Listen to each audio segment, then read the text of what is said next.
vamos falar de mudança internacional para quem mora fora do Brasil. Vou dar dicas aqui para você trazer sua bagagem, coisas que me perguntam, e depois, se for necessário, a gente faz outro vídeo para complementar. Então vamos lá.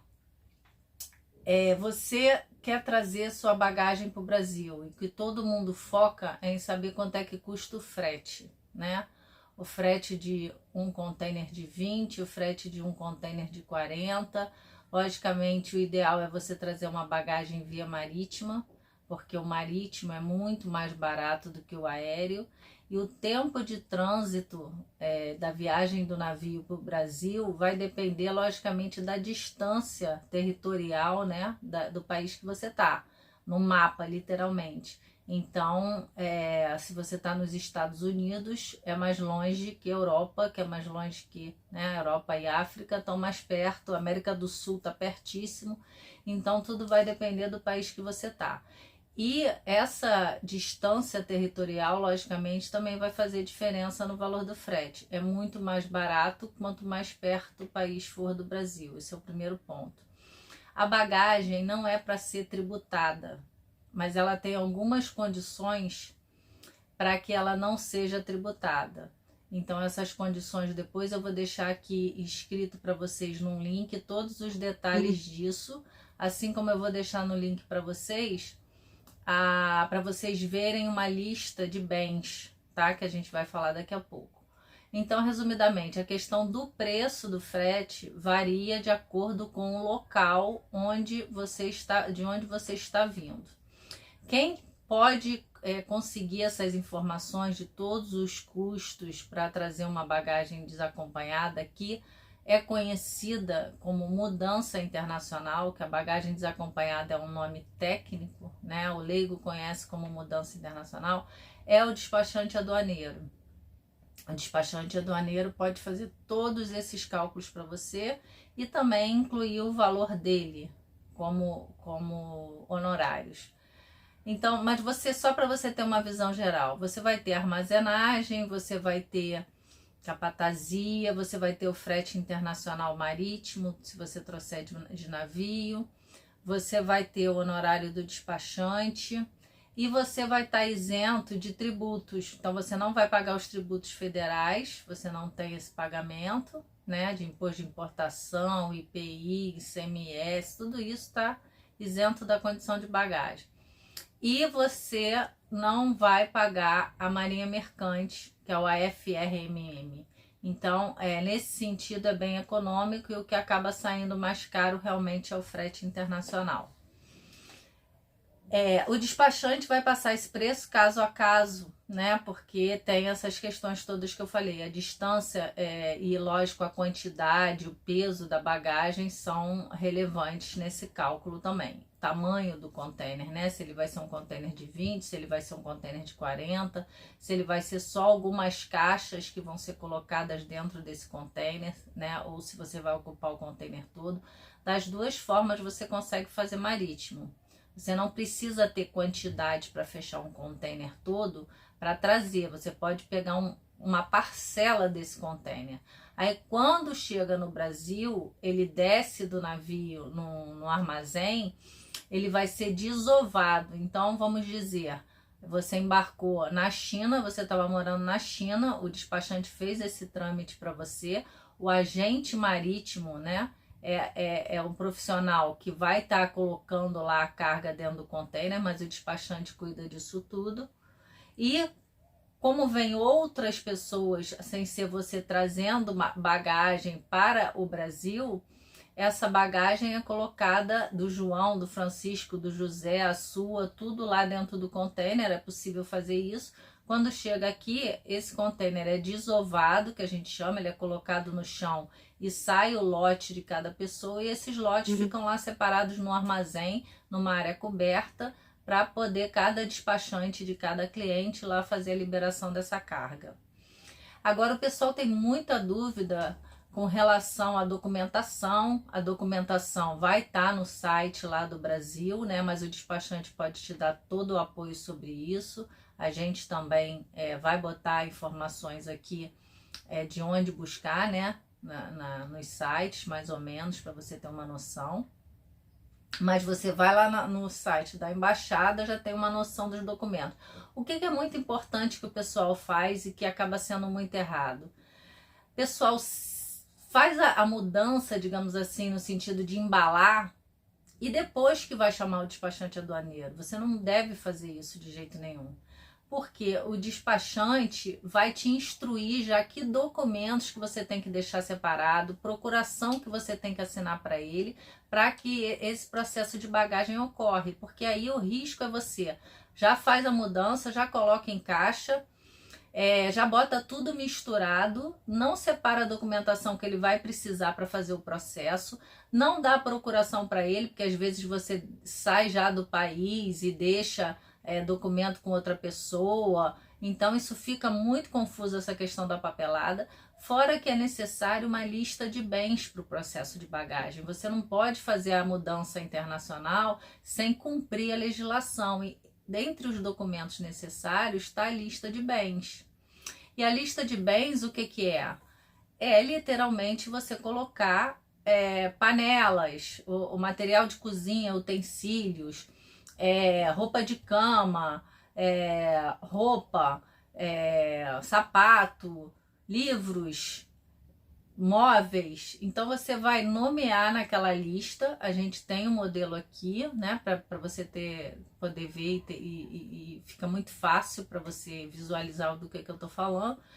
Você vai lá e nomeia aquilo, coloca os nomes das listas, a gente já tem o modelo todo prontinho, e os valores. Logicamente, os valores não são os valores de bens novos, porque não se trata de bens novos, são bens usados.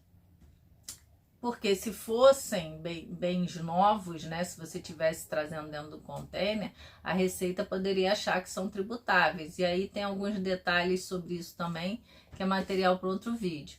Mas, de forma geral, tudo que estava na sua casa, você pode trazer como bagagem. Aí, alguns clientes fazem perguntas interessantes, que eu vou contar aqui para você.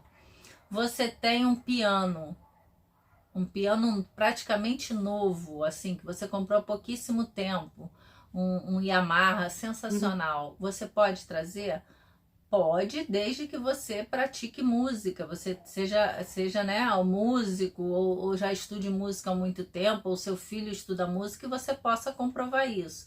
O que você tem que entender é que a Receita Federal passa por muitas situações de pessoas tentando trazer bens para o Brasil na condição de bagagem de forma fraudulenta. Então ela está sempre atenta a provas. Você tem que ter provas do que você está falando, que é outra questão muito relevante que eu falei aí, para você não sair embalando tudo. O ideal é que você faça uma pastinha, depois de falar com o despachante, coloca essa documentação lá, toda lá dentro, para o processo de mudança internacional. Porque aí você vai ter lá as notas fiscais do que for novo, por exemplo, né, do que você comprou há pouco tempo, que a Receita Federal vai pedir para ver se a nota está no seu nome. Você vai ter a procuração lá que você preparou para o despachante aduaneiro, você vai ter a sua lista de bens prontas. Na hora que você embalar a mercadoria não, a sua bagagem, não é mercadoria, você vai fazê-la de forma separada e não bagunçada. Porque o fiscal pode querer abrir isso quando chegar no Brasil. Ele pode querer ver fisicamente. Me abre essa caixa aqui que eu quero ver o que tem lá dentro. E aí, se você tiver com tudo misturado, vai ser muito mais difícil esse processo de conferência por parte da fiscalização e do seu despachante que vai estar lá te representando. Então é mais difícil para todo mundo, mas também pode ser mais oneroso, porque você vai pagar mais armazenagem, porque o processo vai demorar mais para ser liberado. Então essas coisas, ver antecipadamente, não sair fazendo a mudança, não sair fazendo a embalagem da mudança, é muito importante. Outra dúvida que eu falei do exemplo do piano, né? Aí existe também a questão do, por exemplo, a pessoa tem uma adega, né? Mora, sei lá, nos Estados Unidos, morava em Portugal e tem uma adega para trazer. Pode um monte de garrafa de vinho? O que eu sugiro? Tire foto. Tire foto da sua adega montada na sua casa. separe na pasta. Porque aí você vai mostrar que essas garrafas são bagagem, né? Porque senão o fiscal pode tentar entender que você está querendo trazer para abrir uma loja. Então, assim, é meio de prova. Lógico que cada fiscal tem o seu entendimento, a sua cabeça com relação a essas coisas que são mais polêmicas.